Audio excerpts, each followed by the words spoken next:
Hey everyone, Jack Burdey from the Schaefer Financial team here at CG Wealth Management.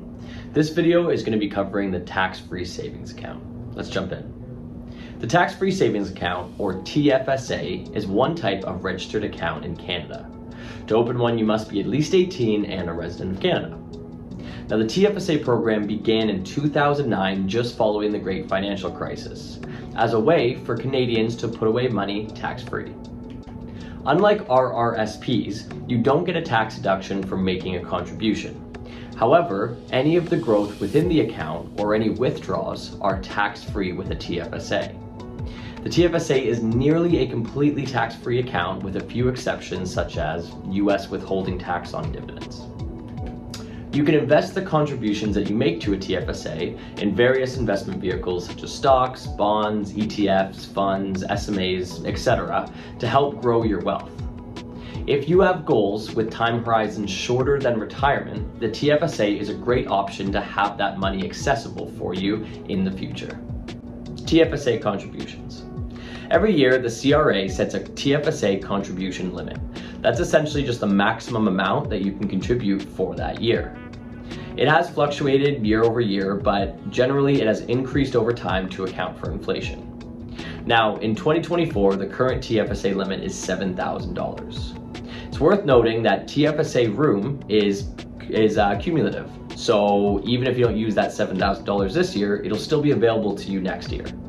If you had opened an account in 2009, for example, your total TFSA room since then till 2024 is $95,000.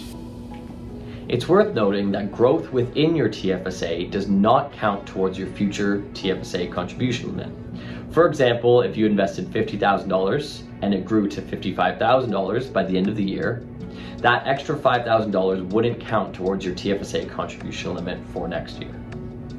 However, be careful not to over-contribute to your TFSA, because it comes with a pretty heavy penalty of 1% tax per month on the over-contributed amount. You can check your TFSA contribution limits on your online CRA account or by calling the CRA. TFSA withdrawals. If you make a withdrawal out of your TFSA, you don't pay any taxes on the sale of the securities or the withdrawal out of the account. They are generally a tax-free account, hence the name.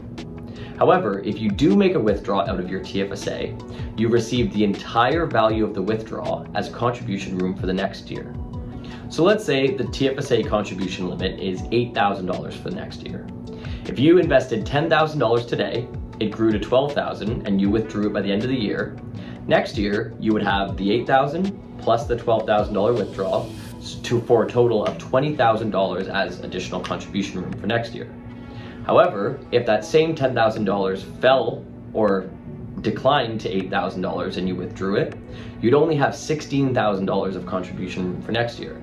The $8,000 of 2025 contribution room and that $8,000 that you withdrew.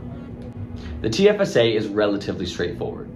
A tax-free account with limits on the amount that you can contribute and no penalties for withdrawals, making it one of the most flexible options for Canadian investors.